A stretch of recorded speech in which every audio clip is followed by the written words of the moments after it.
मेरे सभी परिजनों को, मेरे सभी भाइयों और बहनों को गुरु पूर्णिमा पर्व की हार्दिक बधाइयाँ।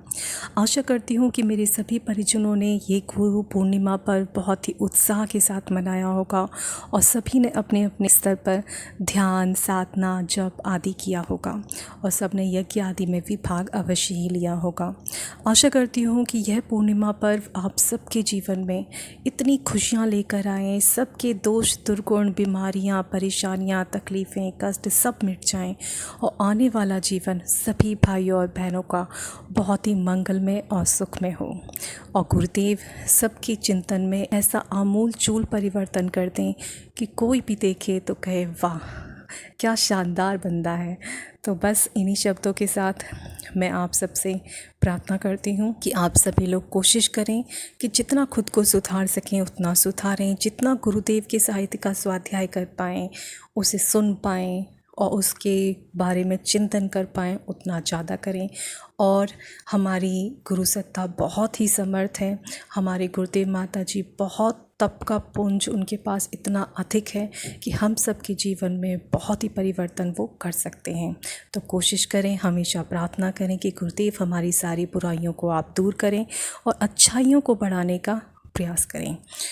तो चलिए आज हम फिर से कुछ अभी तक तो मैं 3 दिन से वीडियो बना रही थी मातृशक्ति की लोक यात्रा। ये एक पुस्तक है जिसमें कि हमारी परम वंदनीय माता जी का जीवन चरित्र है, तो उसके बारे में कल से उसको फिर से हम कंटिन्यू करेंगे। आज कुछ संस्मरण है, मैं सोच रही हूँ थोड़ा चेंज किया जाए, आज गुरु पूर्णिमा पर्व है तो कुछ संस्मरण है जिसमें गुरुदेव और माता जी की कुछ कुछ झलकियाँ हमें मिलती हैं कि वो कैसे थी। तो चलिए सुनते हैं। स्वयं रेत पर बैठ जाते। डॉक्टर अमल कुमार दत्ता जी, जो कि शांति कुंज में ही रहा करते थे, वो अपना एक संस्मरण सुनाते हैं। वो बताते हैं कि गुरुजी माता जी का प्यार असाधारण, अलौकिक था। मैं उनसे क्या जुड़ा, उन्होंने मुझे जोड़ लिया। मेरा तो बस प्यार का अधिकार था। कुछ ऐसा सोच लें कि जैसे अचानक ही किसी लड़के या लड़की को प्यार हो जाता है। उनका अपनापन, प्यार भरी बातें, प्रेम से खिलाना, इसी सब ने मुझे जोड़ लिया। गुरुजी शाम को जब घूमने जाते तो मथुरा में यमुना किनारे हमें भी साथ ले जाते। वह रेत पर अपना तौलिया बिछा कर कहते थे बैठो, और स्वयं रेत पर बैठ जाते थे। उनका यह प्यार पागल बना देने वाला प्यार था। मैं उनके साहित्य और अखंड ज्योति का भक्त बन गया। दूसरा एक संस्मरण सुनाया है श्रीमती यशोदा जी ने, जो की शांति कुंज की थी। वो बताती हैं कन्या शिविर की विदाई में वह पल आज भी वैसे ही सजीव हैं। हम रो रहे थे, आंसू थम नहीं रहे थे। स्वाभाविक है कि रोते समय नाक भी बहने लगती है। परम पूज्य गुरुदेव समझाते भी जा रहे थे कि बेटा फिर से आते रहना, और अपने हाथों से आंसू भी पहुँचते जा रहे थे। मेरी आंखों से आंसू बहकर गले तक जा रहे थे और मेरी नाक भी बह रही थी। गुरुदेव ने अपने हाथों से आंसू तो पहुँचे ही, साथ में मेरी नाक भी पहुँची। उनके हाथ में कोई रुमाल भी नहीं था, फिर भी उन्हें नाक पहुँचने में कोई भी संकोच नहीं था। ऐसा प्यार, ऐसा दुलार भला कैसे भुलाया जा सकता है। माता जी शिविर समाप्त होने पर विदाई गीत गाया करती थी। नयन नयन से, हृदय हृदय से करुणा भरी विदाई। उनके स्वरों में इतना दर्द भरा रहता था कि हम सब सुबक सुबक कर रो देते थे।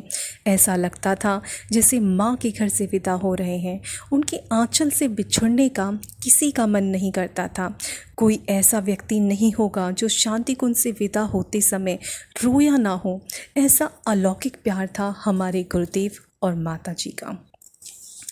एक और संस्मरण मैं आपको सुनाती हूँ, ये भी किसी भैया का है। वो बताते हैं कि गुरुदेव जो थे वो सादगी को बहुत महत्व देते थे। उन्हें स्टाइल विस्टाइल करने वाले लोग पसंद नहीं थे। तो वो बताते हैं अभी मैं नया नया ही आया था।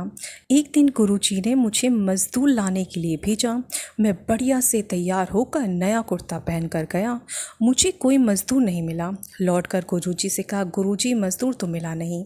गुरुजी मेरी ओर देखे और बोले 250 रुपये का चश्मा लगाएगा, बढ़िया कुर्ता पहनेगा, राजेश खन्ना बनकर जाएगा तो क्या तुझे मज़दूर मिलेगा। एक दिन कुछ नेता लोग गुरुजी से मिलने आए। गुरुजी से मुलाकात के बाद उनको भोजन कराया। चौकों की बहनों ने कहा बच्चियों भोजन तुम लोग परोसोगे। महेंद्र और शिव प्रसाद बर्तन उठाएंगे। जब वे लोग भोजन कर चुके तो हम दोनों ने बर्तन उठाए। गुरुजी देख रहे थे, बोले अब इन्हें मांज कर भी रख दो। नेताजी आ रहे हैं सोचकर हम लोग बढ़िया से प्रेस इत्यादि करके नए कुर्ते पहन कर गए थे। बर्तन मांजे तो उनकी पानी से छींटे पड़नी स्वाभाविक थी। जब बर्तन मच गए तो गुरुजी ने बुलाया। कुर्ते पर छींटे पड़े देखकर बोले, तुम लोग इस तरह फूहड़ तरीके से काम करते हो, कुर्ता खराब कर लिया। फिर बोले, अच्छा तुम लोग बहुत बड़े आदमी हो, बहुत बड़े बाप के बेटे हो, टाटा बिल्ला हो, बढ़िया नया नया कुर्ता पहनकर काम करोगे, ऐसे काम होता है। खादी की दुकान पर जाओ और वहाँ से सस्ती वाली खादी की आधी बाजू की बनियान हाफ कुर्ता लेकर आओ, उसे पहनकर काम किया करो। जब कभी टोली में जाओ, बाहर जाओ तो अच्छा बढ़िया कुर्ता पहनो। खादी की आधी बाजू की बनियान पहनकर काम करोगे तो कपड़े खराब नहीं होंगे। इस प्रकार वे किफ़ायत से रहना भी सिखाते थे।